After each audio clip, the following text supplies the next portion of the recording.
A very warm welcome to members of Indian Environment Network, Paryavaran.com. If you are not a member, sign up today. The mission of Indian Environment Network is to create 1 million man-hours of work in the service of Mother Earth. I'm very happy to announce today that Dr. Pradip Kalbar joins the Board of Mentors of Indian Environment Network to help fill the career of the next generation of environment professionals. Dr. Pradeep, let me welcome you today as our next Paryavaran Star. Thank you. Thank you, Chandra. Um, water everywhere, but not a single drop to drink. This has been an oft-repeated phrase in India. The reason why we nominated you as our next Paryavaran Star for doing some very innovative work for developing water infrastructure in India. And before I start my show, this is like the main thing that I start. Who is Pradeep? Because Rome was not built in a day. So let's start with that. Yeah. So, if you uh, just want to know the journey has been quite long and quite challenging. Mm-hmm. I belong to a small town called Kagal from Kolhapur district in Maharashtra, Mm-hmm. and so I grew up in Kagal, and then did my engineering from KIT's College of Engineering in Environmental Engineering program. Mm-hmm. uh, and then that was the first, you can say, the stage to complete the engineering. Mm-hmm. Yeah, that was in 2005. I passed out from environmental engineering. i had Mm-hmm. a I had a campus placement offer, Mm-hmm. but basically I wanted to do something differently, so that offer I didn't take. And then I also had a good gate score that time, so I pursued MTech Mm-hmm. uh, from VJTI Mumbai. Uh, Mhm. and then I definitely developed a strong interest in research. Mhm. And since you can say from 12th to engineering to the MTech, I had a very good teachers and professors who helped me, mentored me, Mhm. uh, like coming from a place like Kagal, and knowing institutions like VJTI, IIT was a really big challenge. Yes.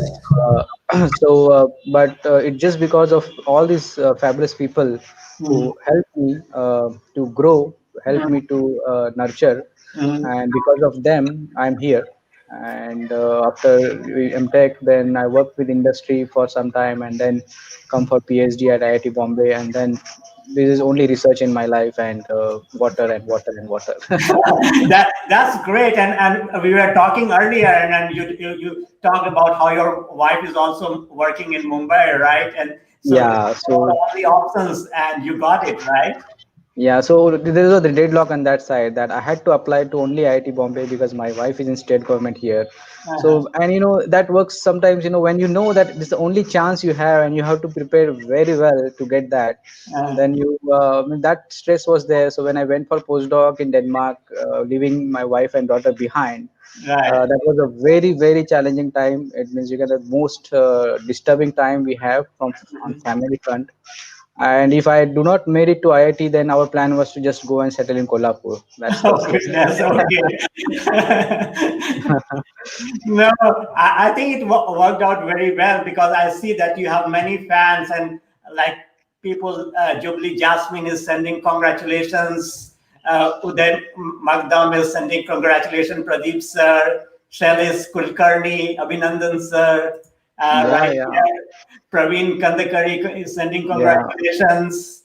Gayatri Desai is sending congratulations. So everyone who's listening right now live, you can post your comments and we'll be able to see your comments. And if there are some relevant questions, we'll be happy to ask Dr. Pradeep right here. So go ahead and start adding your comments right here. But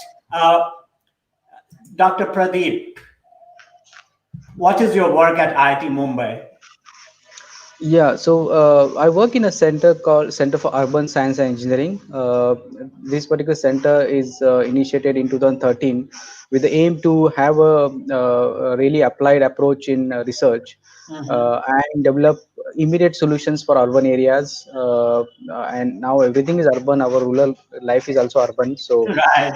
the spectrum has wide. So we are working to actually do applied research. We are not Mhm. involved in a very basic research, but we are working on applied side of it.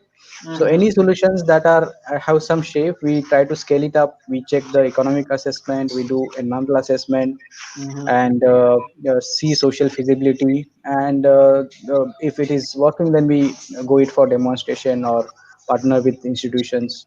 That's the plan of CUs, and it's we have architects, planners, engineers, social scientists, Mhm. everything working together, so that we look at the problem from various sides, Mhm. and come up with a solution that are Mhm. workable in India. We don't want some out of place solutions Mhm. that somebody will come, people will clap, and next day nothing is working.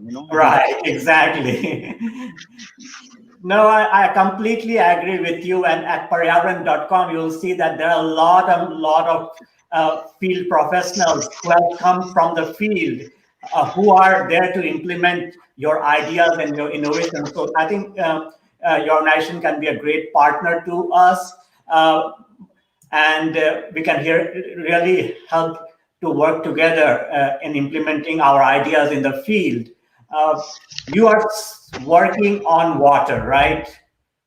Tell me, Yeah. what is the current state of water supply system in India? Yeah, so as you said, there is water at some places, more water, abundant water, but still we do not get water for drinking and other purposes. Mm-hmm. So most of the time it's mismanagement of water, and how it is mismanaged is a long story, but I'll try to cover it shortly. Mm-hmm. Basically, what happens is we have water resources, natural water resources, uh, and as soon as the urbanization has started since 1980s, all our water stresses near in the cities, around the cities, are getting stressed, and we are facing a problem to maintain good quality of water, and also maintain good quantity of water. So. Uh, and we have been just using water like in a linear way, that Right. just draw it, use it, and just don't think about it where it is going. Mm-hmm. And that will not work further, because we have uh, come to a situation that any year, if there is a drought now, cities like Mumbai or any other cities will be very difficult to sustain. We have to have concepts like circular economy, recycling, and reuse. This should be now started implementing very rigorously. There have been talks, there have been many talks, but actual implementation needs a drastic change, and that's where I'm working on, Mm-hmm. uh, to create a framework for municipal corporations, for urban local bodies, to draw upon the basic indigenous knowledge of Mm-hmm. our people, to come up with solutions that are workable. Particularly for water, if you see, around 50% of urban population do not have household connection. They have to depend on something, Right. uh, some group connections, stand post, or some arrangement is there. Village situation is again still bad. So if government has to do something, then now like Ministry of Jal Shakti has come up with Jal Jeevan Mission to Mm-hmm. provide water for all in rural areas. That's their mission. The challenge is how you make that possible, because you may lay pipelines, you may create some infrastructure, but Mm-hmm. maintaining that infrastructure, making sure that water flows through these pipes, is a challenge. It's a big challenge. For example, the leakages in our systems, water leakages, physical losses, are Right. huge. There are 30 to 40% losses in the system, and that's why sometimes it's possible to go to moon, but Mm-hmm. it's not possible to get 1 liter of water lifted from one source to not to reach to the household. The issues are very much technical, Mm-hmm. socio-political, economical. It's a very intricate problem from all the aspects, No, and that, I yeah. completely agree with you. Basically, that there are simple solutions existing right there, but it's more about community participation and the will to get the infrastructure in place, right? Yeah, so basically identifying what are the correct solutions, what Mhm. are the uh, uh, uh, and how those solutions can be scaled up. Means Mhm. I travel across India for studying water infrastructure. I Mhm. see very good solutions developed by government people, Mhm. but because those are lying, there it is, and nobody's basically replicating them, nobody's further building up them. So entirely my research group here in IIT, we are basically now looking at these solutions. Means I can give you an example. Mhm. The one city in Maharashtra which had 24 by 7 water supply, Mhm. uh, if I ask you to guess a name, you will not able to guess it, because now that Mhm. city is not having enough water and it is intermittent water. The first Okay. city Wow. was Yavatmal in Vidarbha district. In Uh-huh. Vidarbha. It was having 24 by 7 from 1972 to 1984. Wow. The scheme was designed, operated, maintained by Maharashtra Jivan Pradhikar by their own engineers, Mhm. so they can do it. It's not a capability issue, it's only the issue of basically trusting the entire government setup machinery and giving them more people, basically training them, Mhm. and then developing solutions which are designed, operated and maintained by our people, our engineers, government engineers. That's Yeah. the idea I'm working on. Yeah. No, and I see that what you want to do is what is it called, a decentralized approach, right? To Yeah. water supply system in India, and I know that you put in a paper on the subject which says Yeah. decentralized infrastructure approach for successful water systems in India. Here's the link for anyone who wants to check that paper. But tell me more about it. Yeah. So when I started looking at this problem, initially I thought it's some problem with the design. It's some problem which is because it's such a twisted problem. Water supply, especially. Mhm. Uh, on paper, everything is very good. Mhm. You open any government document, any government design, Mhm. on paper everything is perfect. It has to be perfect. No chief engineer will sign a design which is not correct, right? Exactly. So then when you realize that okay, designs are perfect, then why we are not having that design successful on the ground? Then Right. you will start realize what is the gap. So what has happened historically, Mhm. since 1980s, when urbanization has gone drastically, increasing in India, basically our government do not have chance or opportunity to reconfigure the way we are building our infrastructure. So the only way was to put more pipelines, put large storage tanks, and just expand and expand and expand. Mhm. There is also a second failure from planning side, that planners never talk with engineers, engineers never talk with planners. Mhm. So engineers, whatever the water, the area required, land required for storage tanks, there is Mhm. a some in this paper, if you read, there is a radius of 1 to 2 square kilometer, 1 to 2 kilometer, Mhm. beyond which hydraulically you should not send water. And if you visit our cities, Mhm. water tank is at 4 to 5 kilometer away from the place where it is serving to the consumer. So definitely it is going to fail, because it is working opposite of what is expected as a hydraulic design or ideal Oh, design. yeah. So so it's a centralization problem, that all our engineers are trained to think in a highly centralized systems. Mhm. Creating a centralized big system is a solution that have been trained to Mhm. our engineers, Mhm. uh, and they are not coming out of that particular training. And that's why I have proposed this particular title, that decentralized approach, that Mhm. going to a smaller storage Mhm. tank and developing further doing multi outlets and other ways to further decentralize it, and that hydraulically works. In this paper, all theory and documentation has been given Yeah, to. we'll go through some of those design approach right now. But what I understand that you wrote with frustration to Ministry of Jal Shakti that this is not happening. There are so many gaps, and Yeah. you got a letter from Ministry of Jal Shakti saying that if they want to adopt your approach and have it replicated all over India. So Yes. that's amazing thing. Kudos to you. Can you elaborate on what happened? So first, this is not my alone work. We have a big team, collaborators. So the one person I can say, Shri P.N. Gokhale. He's a retired super engineer. He's a guru for me in water supply. So I work with him since 2012-13 on this particular water supply issue, uh, and we together have documented these particular interventions which are used by government but not replicated anywhere after successful implementation. I visited them, theoretically analyzed them, then documented them, and then I started disseminating. I thought people will like it, and people used to like it, but then there was no takers. I mean, nothing happening, nothing further was happening.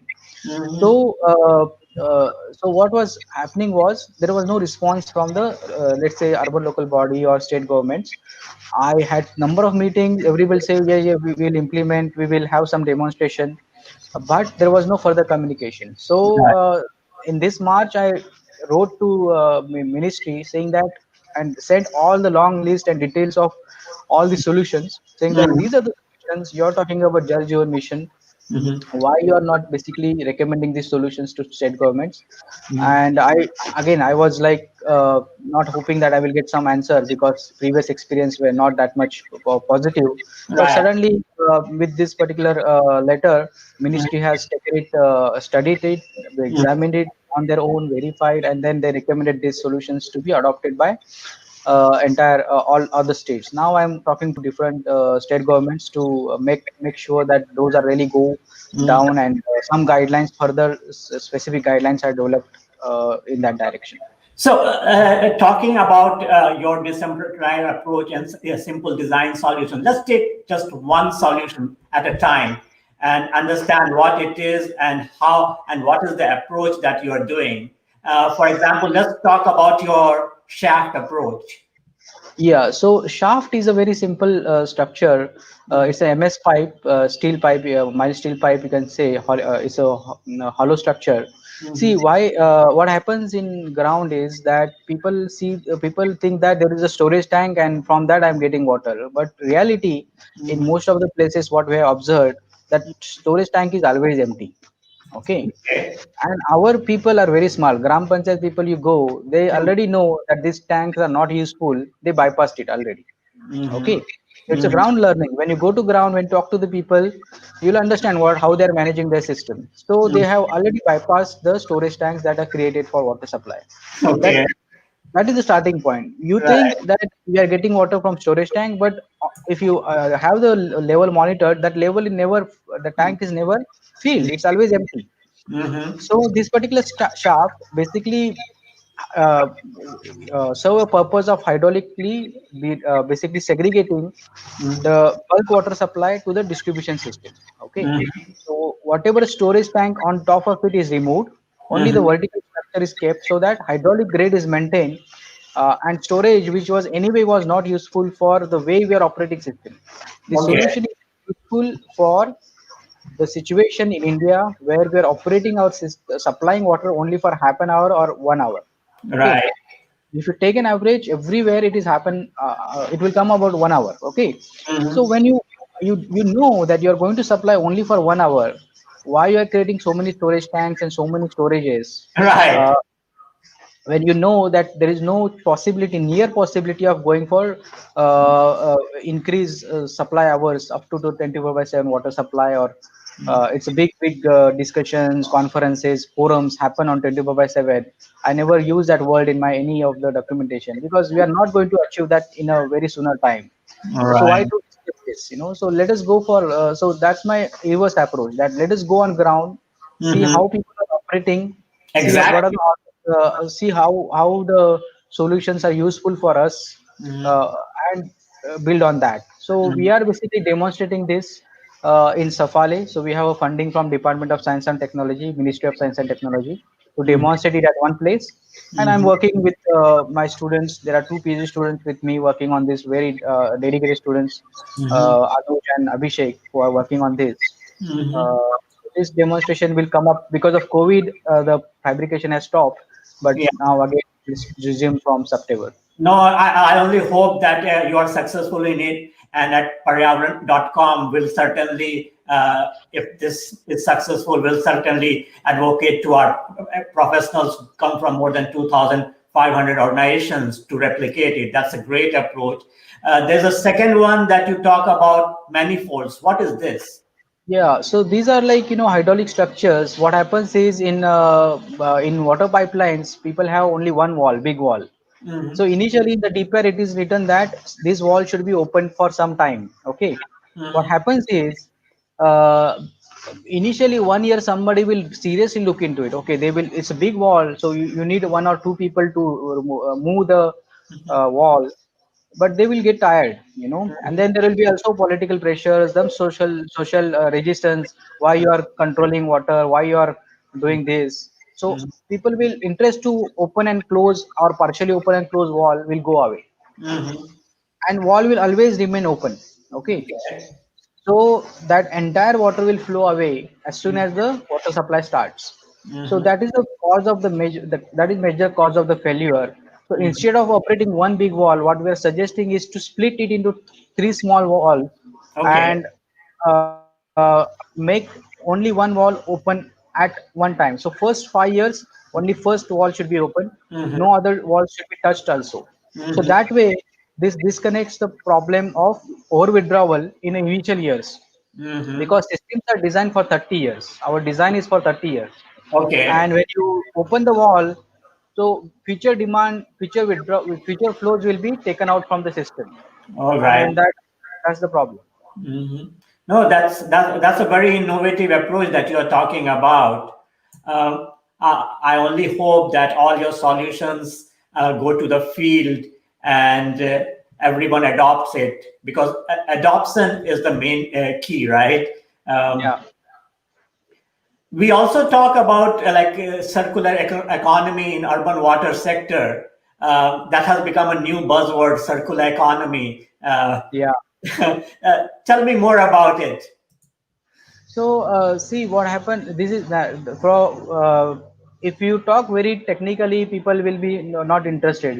But the circular economy is a management term, Right. and basically bureaucrats and these policymakers, they will understand, or they will develop a more interest to it. Basically, circular economy means you have to apply 6 R's, means the reduce, reuse, recycle, reclaim, recover. Mhm.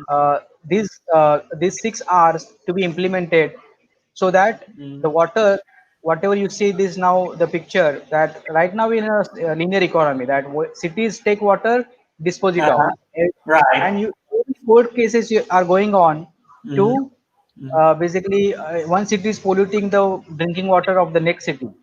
Mhm. Yeah. So unless we implement this reduction, recycle, reuse, recover, Mhm. and this particular work of circular economy, that is with my PhD student Nikita, Mhm. we have developed a framework that how government can think to Mhm. implement these strategies, so Mhm. that our urban areas Mhm. are becoming self-sufficient Mhm. and circular economy is increased, Mhm. meaning that freshwater consumption from the dams and reservoirs reduce, Mhm. wastewater generation is reduced, we increase the recycle and reuse. That's where the this paper and this work has the discussion on. Now, tell me, this diagram, what does it show? So this shows that, but right now you have urban area, wastewater treatment plant, industries, agriculture or open space, natural open space, and Mhm. water treatment plant. Mhm. That is historically how we have developed our water infrastructure. That water travel these components which are segregated. Okay. Now each of these component has a different water quality and quantity requirement, Mhm. and the intrinsic relationship between these Mhm. makes water management very complicated. For example, industrial well requires different quality of water, Right. uh, and they have their own separate water supply schemes. In Maharashtra, at least, Mhm. Maharashtra Industrial Development Corporation is there, which manages their water supply separately. Mhm. And for urban and local area, there are different schemes. So now you can look at the problem that we once, let's say, city wants to treat and sell the water to industry. Industry says, oh, we don't need it, we already have our own scheme. Right. So you are in a problem now, because you are willing to recycle, treat, recycle, and sell. There are no buyers, Right. because buyers are uh, already subscribed to the infrastructure again from the government only. So government has two systems. One is supplying water to urban area, one is supplying to industrial area. Now this has to be merged. So it's a policy crisis. It's a that has to be fixed if you really want to make circular economy successful. I have a great question from Mrityunjay Chaube. He's one of the patron members of Indian Environment Network. He's asking, what is the suggestions for industrial water and industrial wastewater treatment? So industrial water and wastewater, I said it's a very every industry has a different effluents. For example, steel industry have a different effluent characteristics. Refineries will have a different characteristics. Textile will have a different characteristics. So if you for environmental engineers, it's a very simple question. The segregation is the key in the inside the industry, that you segregate all the streams. So high strength, low strength, high volume, low volume, and develop a treatment strategy around it. So in this sector, you can so many technologies are available for recycling and treating water. The issue is choosing appropriate technology, and that was my PhD topic also, that choosing the appropriate wastewater treatment technology for various purposes. So whether it is a domestic wastewater, whether it is an industrial wastewater, and industrial wastewater is a very very wide variety. So one general solution is not possible, but segregation is a key to start with for the industrial wastewater treatment. No, and like as Pradeep is joining as our in our board of mentors, he will be adding all his research work and papers in our patron members club. So all our members are encouraged to join it and go through it and ask relevant question after reading all those research work that Dr. Pradeep has done, and ask relevant questions, and he will certainly come back to it. So we'll have a great engagement. I'm so excited about it. Dr. Pradeep, entrepreneurship in water sector. You design so many things. The government does it as a patron member. But do you think that can entrepreneurs use this technology to create sustainable livelihoods and at the same time generate profit? Yes, so specifically for both water treatment, water supply, and wastewater treatment, there are various indigenous solutions that if you study the hydraulics properly, the wastewater treatment theory properly, you can develop your own solutions. See, a lot of patents have taken, people have taken a lot of patents, especially for wastewater treatment. But if a treatment plant is designed properly using standard handbooks and textbook, I will trust that more from rather than any patent. I tell you an example. I visited some treatment plant in one city recently. It's a patented technology from Europe. Uh, when I visited, that plant was not working. It's a Okay. big.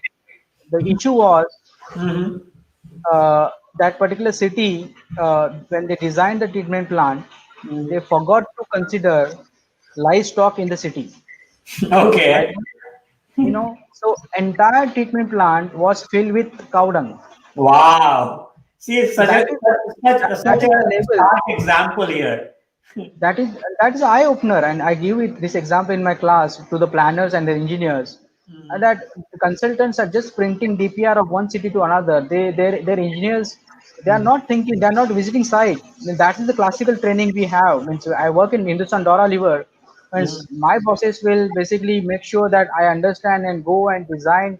And it is a very thorough work we used to do. Now, when I open DPRs nowadays, it's really challenge. The entire cause of failure is because of this. And also, I told you that municipalities are outsourcing everything to the consultants. So they Yeah, have to define the problem. At least the problem definition should be clear from the municipality, that what they exactly. want.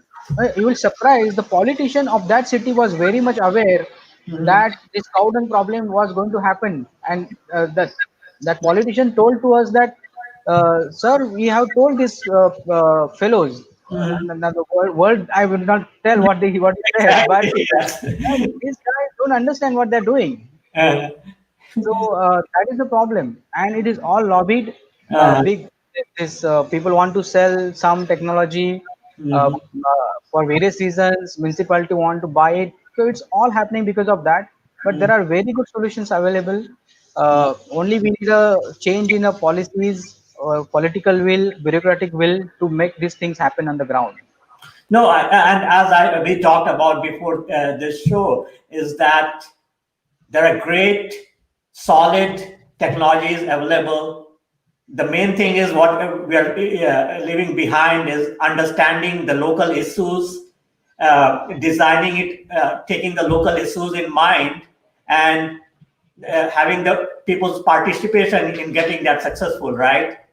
Yes, yes. So, for example, natural treatment systems are there, which are phytoremediation based technologies, bioremediation based technologies. Again, there are these technologies can be implemented in a decentralized manner for the cities or peri-urban areas. Definitely for rural areas, they have to go for natural treatment systems. I am completely against for going for any kind of mechanized treatment system for rural areas. And that's, if you read the paper, a circular economy paper, that's what we have recommended. Again, I'm going to write to policymakers to adopt this as a policy to have natural treatment system for rural and peri-urban area. In cities, adopt the decentralized water supply and wastewater treatment. Because see, if you have a centralized treatment system, where you will sell this water, recycled water, again somebody has to transport it far place. That doesn't work Right, economically. So right. unless you have I'm not talking about a very very small satellite treatment. That also not economical. So there are two extremes. One is very small treatment, and there is a very centralized treatment. The optima lies in between. In engineering we study this optimization. So the Exactly. optima lies in between, that you do Uh, not have a very highly centralized system and you do not have a very highly decentralized system. So for every city, the scale can be determined depending on the population density, and but planners have a bigger role. They have to talk to the engineers. They have to understand what kind of areas are required for water supply, wastewater, and solid waste management. Else, if they are not talking, they are not accounting into the planning, we will have this problem of crisis. no, I completely agree with you. Akshay Verma has a very interesting question. How can we relate COVID-19 transmission from sewage water? Is there such a Uh, thing? It's a growing field, I tell you. It's, so many studies. I'm not an expert of microbiology. I'm a environment engineer. As engineers operate microbiology, I also operate microbiology. Right. To be very frank, but we understand microbiology kinetics. Mhm. So the engineering side of it. But this particular question, COVID-19 transmission, there are few studies recently done by KWR Netherlands group, which shows there is a relationship. The RNA of the virus is found in sewage, and the trace RNAs, from that RNAs you can basically correlate the COVID cases in the given area. And the good fact is, and there is a very nice post by Mr. Bhaskar Tatvavadi on LinkedIn. I can share that link, Mhm. which he was a part of that study, which shows that 45 days before you can detect RNAs of COVID-19 virus in the wastewater Okay. before even it starts. So that's the current finding that we have from the group. But I'm not an expert on this. No, no problem. I think, yeah, there are a lot of research going out, and we'll certainly, if we find any, we'll post the links right here so Yeah, our yeah. members can check on them. Sonali Gorik is saying, congratulations. I know we don't have much time, but one of the things that I wanted to talk about was, what is your message for environmental students and professionals who want to tread your path? Is fighting for a cause worth it? Like you are talking that you are facing such a big bureaucracy in your field work. Yeah, so means I can give an example. Means one bureaucrat threatened me that He will stop my entire field work. He makes sure that I do not get any data. Right. That kind of threats you get when you talk to these people, when you come across their interest. One way is they will just ignore you. They don't call you for the next meetings. Right. Uh, so you just have to keep patient. Try to be as persistent about as possible. The path for this kind of transformation is very challenging.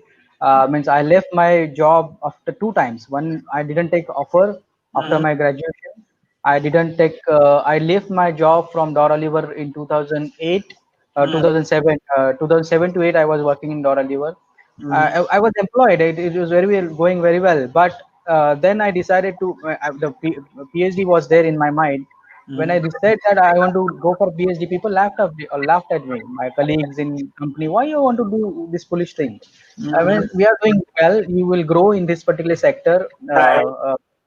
There is a definite promotion scheme that you have. You do become assistant manager, senior manager, general manager, all that ranks you will get. I said, I am not enjoying this somehow.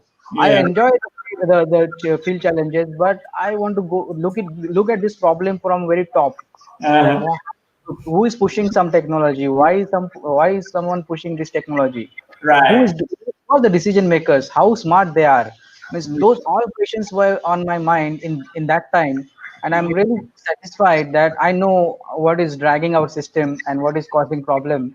Mm, Uh, the challenge. So if you are really interested, and if your family and your personal situation allows you to take risk in your young age. That's mm, my message. Because once you are stuck with more responsibility, like mm, family and kids, means ask my wife, she will tell you. Means I completely, right. uh, she was working, so I could do work very Mm, uh, purposely during my PhD. She was working. We had a baby, and so mhm, I was married when I was doing PhD. I had a daughter, but my wife took entire responsibility. mm, So part of me is because of her.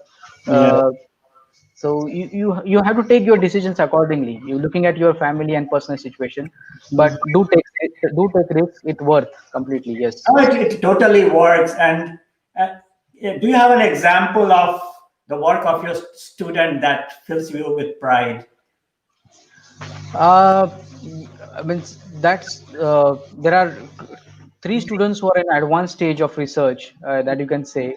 One is Mm, on this water supply side. So entirely this particular documentation and study of all these interventions were carried out by Anuj and Abhishek. mm, They also left their job. For the students, remember, if you talk to my students, they left their job and come for PhD. mm, Uh, so and they have really done a very great job. mm, Uh, uh, Day and night they work with me. We have so many meetings with so many stakeholders. mhm, So many field problems we have, and I'm really proud of them.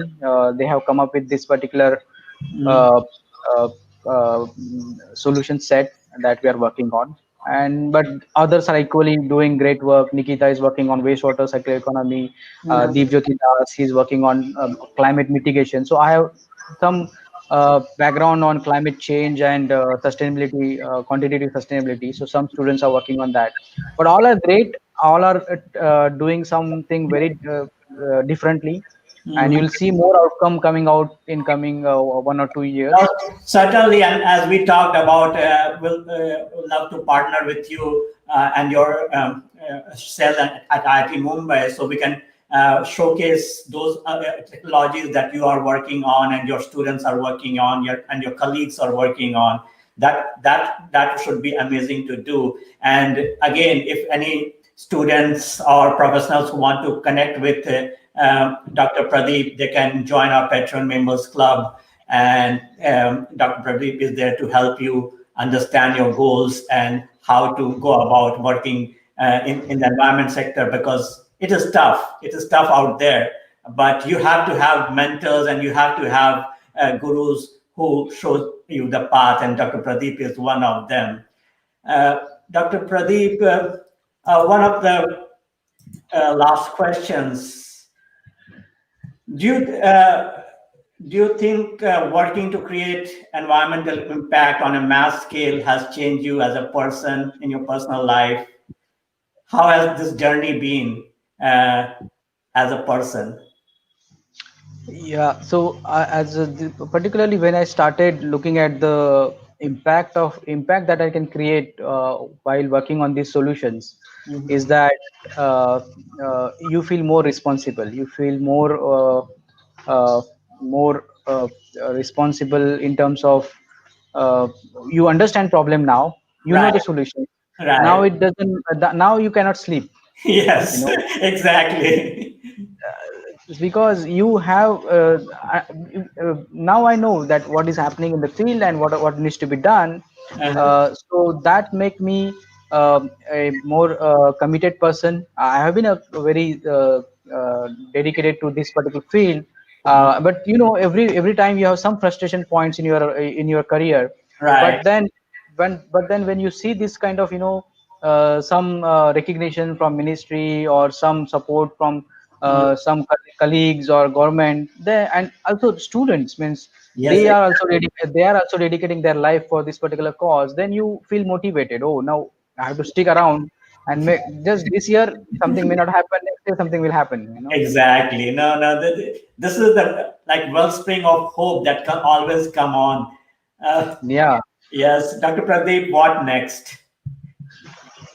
So we are working on multiple ideas on water supply, wastewater, climate change, and sustainability. And I am looking for partners uh, in the field Mm-hmm. to do the things differently. You Mm-hmm. know, and that requires a huge partnership and huge commitment. And first, you have to understand what I'm talking.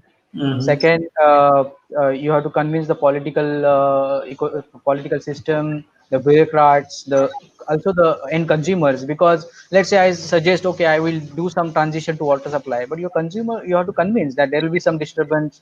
You have to bear with that. So I need all sorts of partnership. For example, municipality, Mm-hmm. consultants, Right. contractors, they all, I want to work with them uh, to first demonstrate this and further improve it and learn it. So Mm-hmm. plan is to work with these stakeholders very closely in coming 1 or 2 years, Mm-hmm. and all the success stories I will post. No, Uh, certainly. And so Paryavaran.com is your platform. Post all your successes and all your even your failures. I think yes, that's a very yeah, important thing to learn it's from, very right? important. Yeah, yeah. So Right. failures as well, because what worked and what not worked has to be understood. No, certainly. And we are with you on it. Um, my last question: what do you want to leave as your legacy in the sands of time? Oh, that's a big question. Yeah, But you're too young to think yeah. about a legacy, but I want to have it right now so I can confront you like 20 years Uh, from now and ask you what so did you do about it. basically, I want to develop a infrastructure system, which will be uh, planned, designed, built, operated by our own municipal or government engineers. I don't, Mhm. uh, whatever help they can take from the consultant, but it has to be ownership from them. Mhm. And my particular dream is to help them, train them, work with them, Mhm. so that down the line 10 years I can see cities are working on their own Mhm. uh, to not only this infrastructure but all sorts of infrastructure on them. They are capable. Mhm. I trust them completely. Only we need to give them support, and there has to be some policy changes that I will. I'm working with policymakers on that. Mhm. Hopefully, that will create some legacy. That's my goal. Let's see. No, I think we are all with you in helping you shape your legacy. And again, thank you so much for being a patron member and a mentor to Indian Environment Network. We are fortunate to have you as in our board of mentors so that we can work together to shape the career of the next generation of environment professionals, because that's how you create your legacy, right? Yeah. So yeah, feel free to connect with me, and all sorts of help you want, especially the students. I grew up because of the mentors, so I Right. want to be a mentor now. Yeah. Mhm. No, Thank you so much again, Dr. Pradip Kalbar from IIT Mumbai. Thank you for coming to this show. Thank you.